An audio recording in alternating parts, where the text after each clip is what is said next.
184 km de sérénité, à travers les forêts et les prairies, le long des ruisseaux et au-delà des hautes futaies. C'est à ce voyage que nous vous invitons le long du sentier de grande randonnée Saar-Hunsrück. Partant de l'ouest, nous passerons par Losheim pour atteindre le croisement de Kellersteg. À cette jonction, nous prendrons la direction de Trèves, sur la Moselle. Le chemin débute avec une vue spectaculaire sur la fameuse boucle de la Saar à Horscholz. À ce niveau, le fleuve fait un demi-tour pour couler sur quelques mètres en direction de sa source.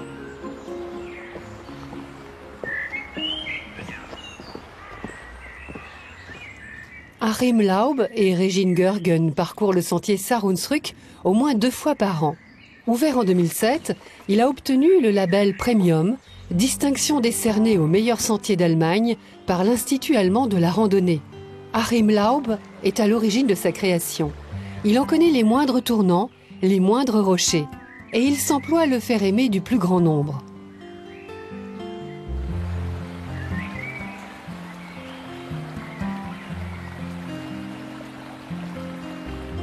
Le chemin rocheux de Scheiden, une des premières étapes du sentier, et pas des moindres.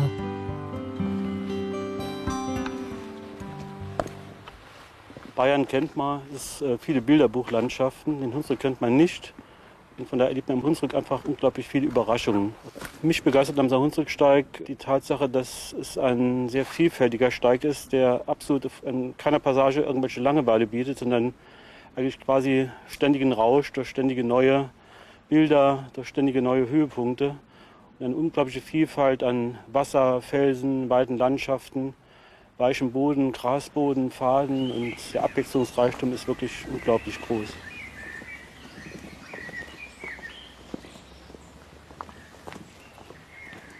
Le fournil de Wald-Olspach est une des nombreuses surprises que réserve le sentier.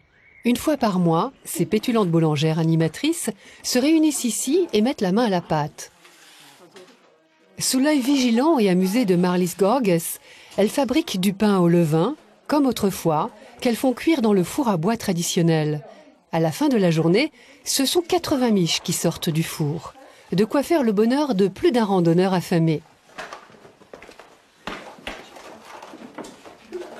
Also wenn ein Wanderer vom Steig vorbeikommt, da sind wir froh, wenn er hier reinguckt. Dann haben wir Essen und Trinken, dann kann man das mal verkosten. Unser Brot wird gerne von jedem genommen.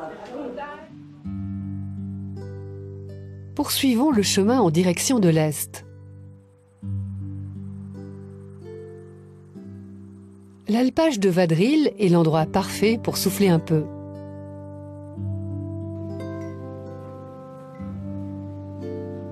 On dirait qu'ici, même les animaux sont habités par la douceur de vivre sarroise. Mais le grand air, ça creuse.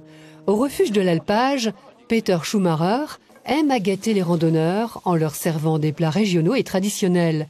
La poêlée au cervelas sarrois est une de ses spécialités.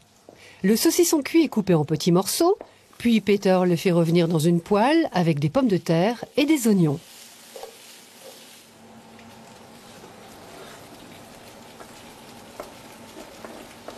Enfin, il ajoute à la poêlée des légumes frais de saison, des produits régionaux bien évidemment.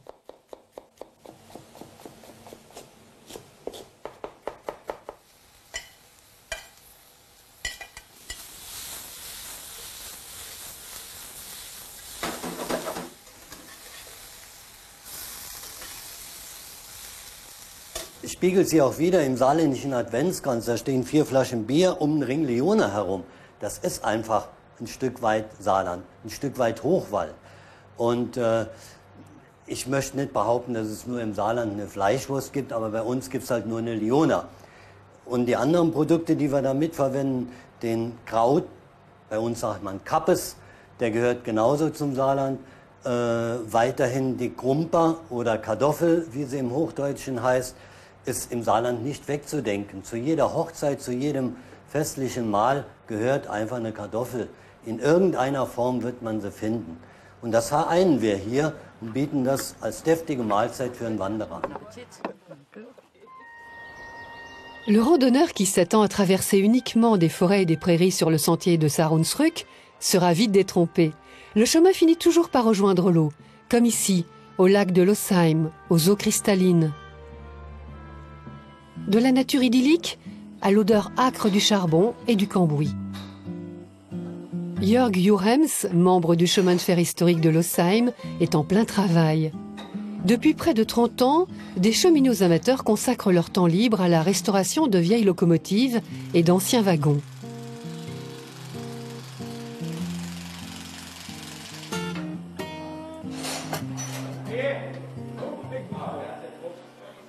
Ich habe, sage ich mal, ein bisschen Kindheitstraum erfüllt.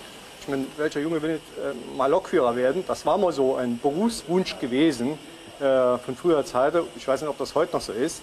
Und irgendwo ist man dann stolz drauf, dass zum Beispiel auch ich im doch schon ein bisschen fortgeschrittenen Alter das noch erreicht oder noch schafft. Erstens schon mal geistig und körperlich vor allem.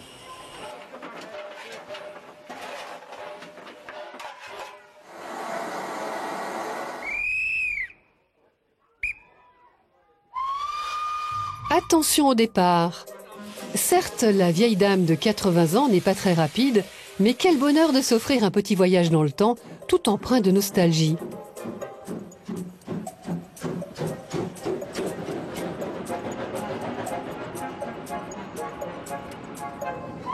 Pour mettre en mouvement ce monstre d'acier, il faut tout de même quelques compétences. Sie bewegen die Maschine Berg runter, Berg hoch. Verschiedene Leistungen werden abverlangt. Immer ständige andere Fahrsituationen. Der Lokführer gibt nicht nur Gas, sondern es ist das Zusammenspiel zwischen einem Heizer und Lokführer muss passen. Sonst kommen sie nicht von der Stelle.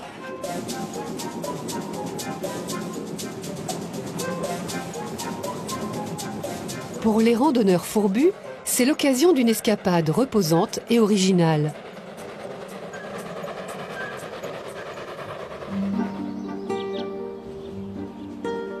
Le sentier continue jusqu'aux hautes futaies, des forêts de grands arbres adultes. Dominant la vallée de Vadril, la forteresse de Grimbourg a des allures de citadelle imprenables. Mais il en faut plus pour nous décourager. Rendez-vous en haut.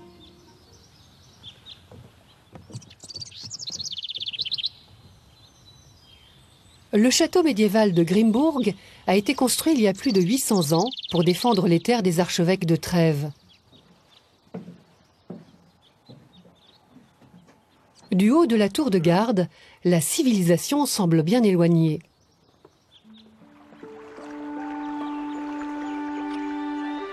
Il en est de même ici, dans la vallée. C'est cette quiétude, cette nature sauvage presque intacte, qui fait la particularité du sentier Saar-Hunsrück. Rien ne semblerait pouvoir troubler la tranquillité des lieux. Ou presque. Juché sur son quad pétaradant, Andreas Ludwig se ferait un chemin dans la forêt. Mais c'est pour la bonne cause. Andreas est agent d'entretien des chemins et des sites naturels. Tous les jours, il parcourt le sentier de randonnée et veille au grain. Panneaux indicateurs, itinéraires, diversité des paysages, l'appellation de sentier premium demande une attention de tous les instants.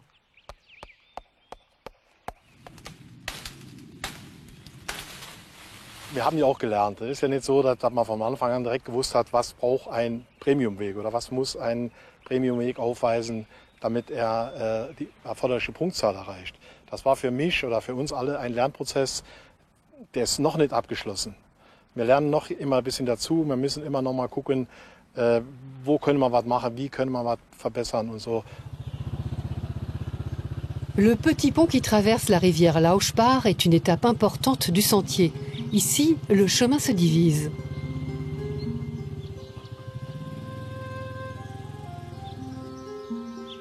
Les randonneurs doivent décider de l'itinéraire à suivre.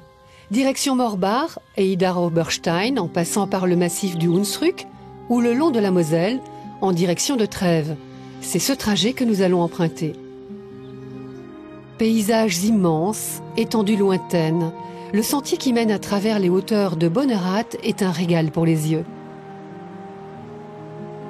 À quelques kilomètres de là, un site façonné de la main de l'homme en parfaite harmonie avec la nature, le barrage de la vallée de Riveris, la réserve d'eau de toute la région de Trèves.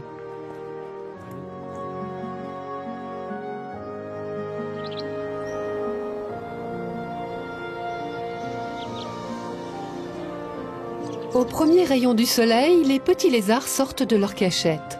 Et ils ne sont pas les seuls à profiter de la chaleur, car nous voici arrivés dans la vallée de la Rouvère. Cette région viticole n'est pas très grande, mais son vin est réputé et elle compte le plus grand nombre de viticulteurs d'Allemagne.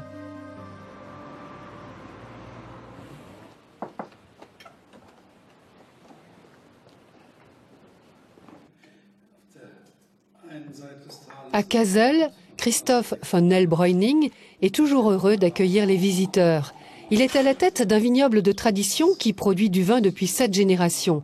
Il mise sur des cépages classiques, le Riesling et le Pinot Gris.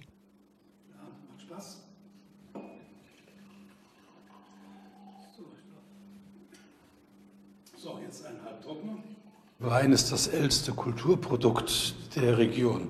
Also alles, und man kann es eben konservieren. Das ist also auch beispielsweise einen schönen 76er Wein haben, der 35 Jahre alt ist. Ja, welches Lebensmittel hält 35 Jahre? Sie können sich die Sonne von vor 35 Jahren wieder ins Glas zurückholen. Das macht doch Spaß. Und wenn Sie das also aufmachen und das mit Genuss trinken, dann sind Sie gleich wieder 2 Zentimeter größer und schlanker. Juste en face du chai se trouve le Paulinerhof, un restaurant gastronomique.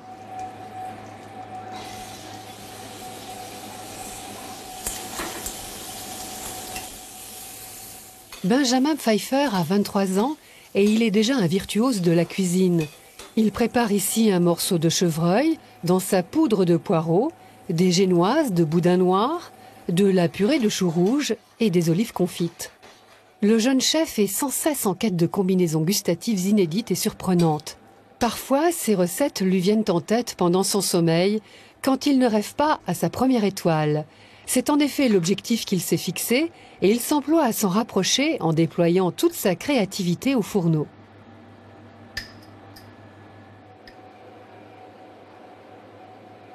Le Paulinerhof ne propose pas seulement une cuisine exceptionnelle. Elle peut également s'enorgueillir de compter parmi son personnel un oiseau rare de la gastronomie, un sommelier fromager.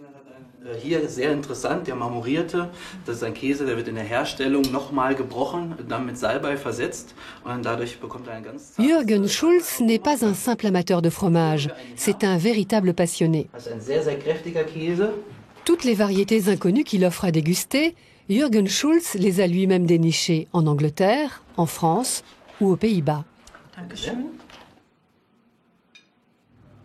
Es ist diese Vielfalt der Aromen, es ist, das Käse lebt vom Anfang der Produktion bis er gegessen wird, sich mehrere Male verändert. Der Käsekosmos an sich ist so vielfältig, fast so vielfältig wie Wein. Und man selbst als ja, ich sag mal Käsefreak wie ich, immer wieder Neues entdeckt und das Thema nie langweilig wird. Nous voici bientôt arrivés à Trèves.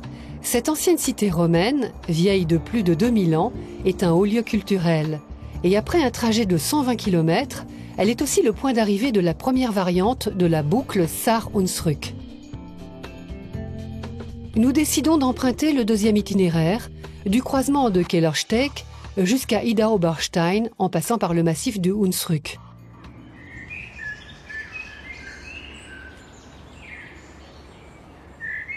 Dans la forêt, près d'Otzenhausen, nous retrouvons Regine Görgen et Achim Laub.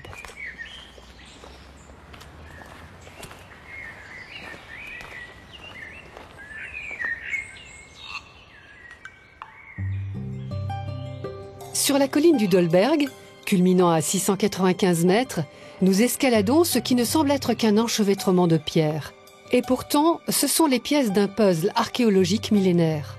Aux frontières du Hunsrück, voici l'une des forteresses celtes les plus imposantes d'Europe, l'enceinte celtique d'Otzenhausen.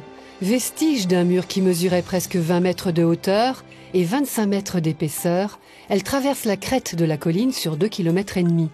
L'histoire de cette forteresse s'étend d'environ 400 à 50 ans avant Jésus-Christ. Man kann dann schon so ein bisschen auch in so einen meditativen Zustand geraten. So die Gedanken werden ziemlich frei und offen auch, wenn man das sieht, diese Steine, wie sie hier liegen, schon seit 2000 Jahren. Ja, das ist schon eine tolle Sache. Le mur d'enceinte est nimbé de mystères. Comment les Celtes ont-ils vécu ici? Quelle était la fonction de la fortification? C'est ce que ces hommes s'emploient à découvrir. Presque tous les jours et par tous les temps, l'archéologue Michael Kor et ses assistants fouillent le sol qui entoure la fortification. Ils découvrent régulièrement des morceaux de grès, pourtant inexistants dans la région, une trace de la présence romaine.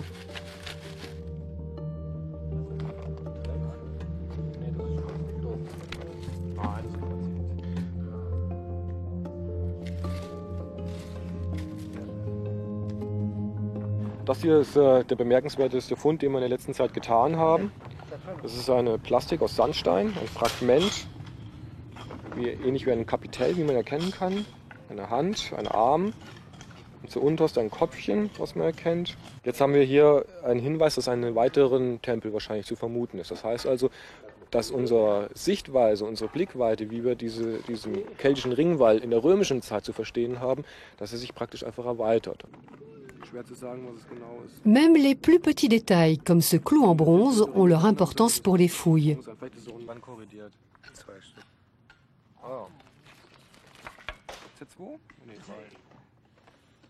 Die Menschen haben ihre Siedlung aufgegeben und dementsprechend ist der ganze Abfall, den man in so einem Alltagsgeschäft eben hat, der verteilt sich in so einer Landschaft und das finden wir momentan halt. Und es gibt keine Festungsanlage mit solchen Ausmaßen. Wir stellen uns natürlich die Frage, wer hat hier residiert? War es vielleicht jemand, der bei Julius Caesar im Gallischen Krieg schon erwähnt worden ist? Und wir suchen eben Hinweise, die uns mehr Auskunft darauf hingeben. Caché dans les collines boisées du Hunsrück, une surprise insoupçonnée attend le randonneur. Les papilles aux aguets, nous pénétrons dans le temple du gourmet de Neuhütten. Le chef étoilé Oliver Schäfer est à l'œuvre. Dos de chevreuil au poivre taille. Accompagné de sa purée de céleri.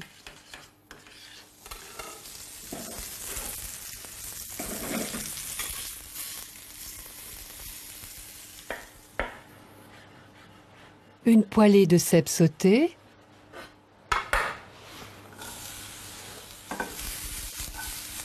Mais quand Oliver Schäfer s'attelle à la préparation de ces dés de gelée de pêche caramélisés, cela ne fait plus aucun doute, c'est bien à un grand chef que nous avons affaire.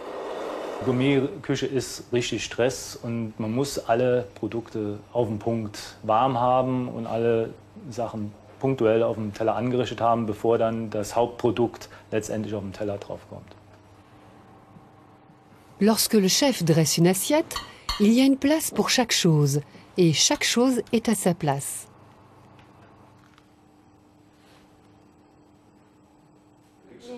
Der Geschmack steht im Vordergrund, aber auch das Auge. Der Teller, der muss nach was aussehen. Der Gast muss sich freuen, wenn er das sieht. Da muss ein Aha-Erlebnis kommen. Der muss dann sagen, wow, wie sieht das hier denn aus? Ne?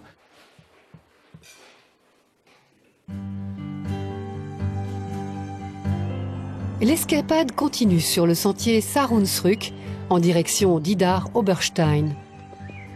Bernd Conrad est photographe animalier. Il sillonne régulièrement la vallée de la Traun à la recherche de nouveaux sujets.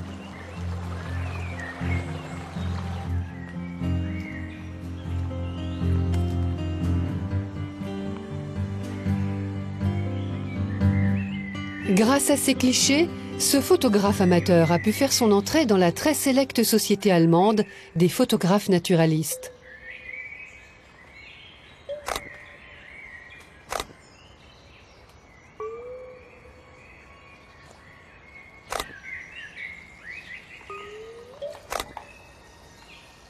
Bernd Conrad s'enthousiasme pour toutes les créatures qu'il croise dans la nature, mais un animal en particulier a sa préférence.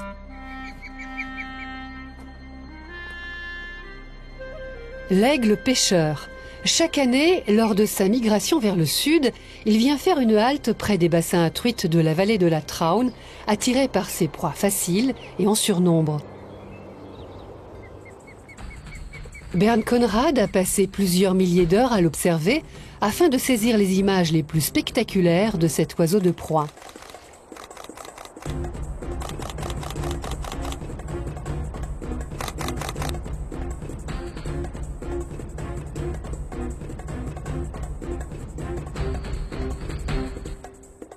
den Fischadler auf dem Bild zu sehen, das ist schon eine Sensation eigentlich für mich gewesen. Und das Tier überhaupt zu sehen und man steigert sich dann was rein und das ergibt so ein regelrechtes Adlerfieber.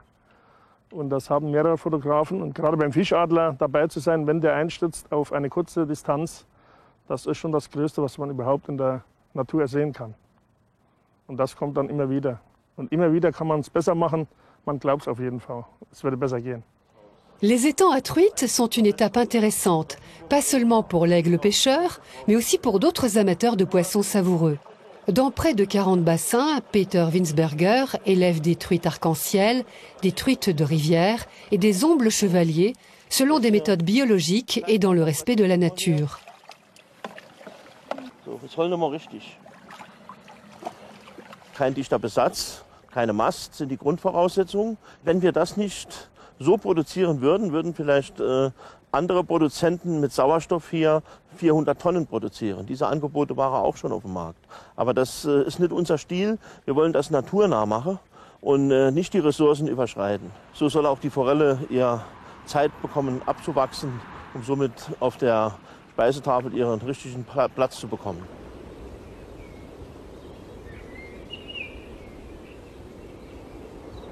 L'exploitation possède même son propre restaurant. Dans la cuisine, le chef alsacien Pascal Anthony prépare des filets d'omble et de truites saumonées. Il les accompagne d'un ingrédient bien particulier, provenant de sa région d'origine, la vitelotte, une variété de pommes de terre à la chair violette.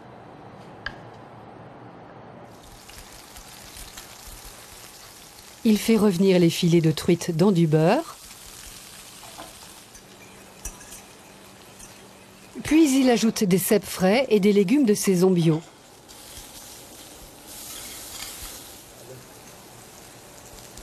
Pascal Anthony aime mêler la cuisine française aux spécialités de la région. Ce qu'il mitonne est un festin pour le palais et pour les yeux.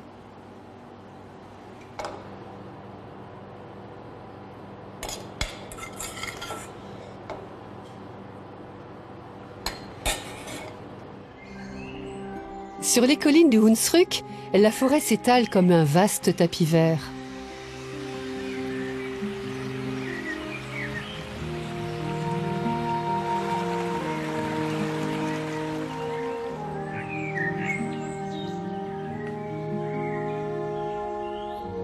Vers Morbach, les passerelles de bois mènent les randonneurs à travers un paysage singulier, Ortelsbruch, une tourbière millénaire. La biologiste Margrit Scholtes est la gardienne de ce biotope unique en son genre. Elle n'en finit pas de s'émerveiller devant les 60 espèces de mousses présentes dans la tourbière. Certaines d'entre elles ont des racines atteignant 1 mètre de long.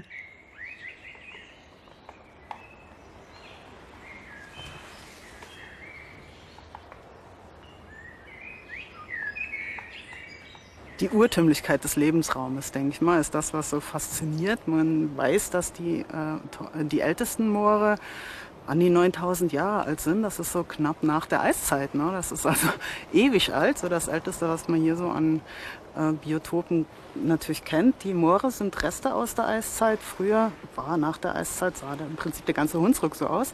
Und in kleinen Gebieten ist dann noch viel übrig geblieben davon, von seltenen Pflanzen und seltenen Tieren. Dans cette zone humide, la nature recèle de précieux trésors comme des canneberges et des droseras.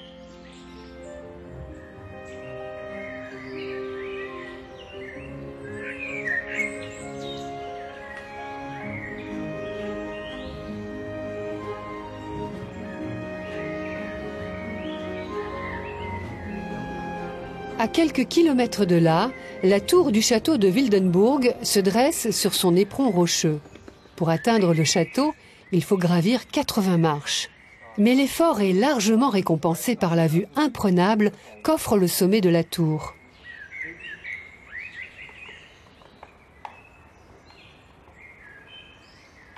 Dans le parc à gibier, au pied du château, le cerf montre à tous qu'il est le seul maître des lieux.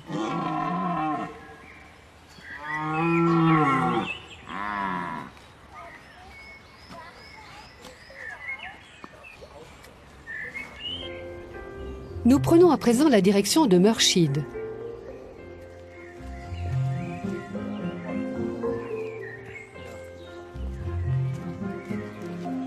tronçon est l'un des plus beaux et des plus diversifiés du sentier Saar-Hunsrück. Son attraction principale est la Mörschidderboer, une surprenante mer de roches. Un désert de pierres constitué de quartzite du Taunus et vieux de plusieurs millions d'années.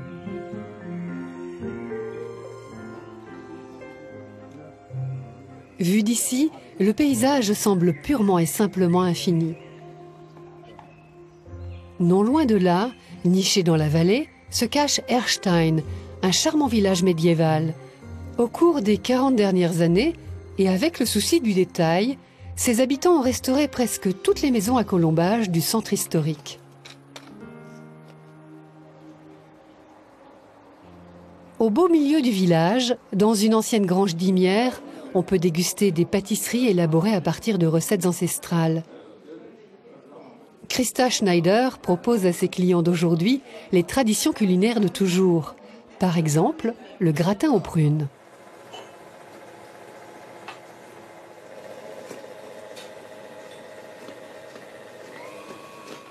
Elle coupe les prunes en deux, puis ajoute de la farine de sagoutier, une espèce de palmier, du jus de pomme, du sucre et de la cannelle. Ensuite, elle recouvre les fruits de pâte.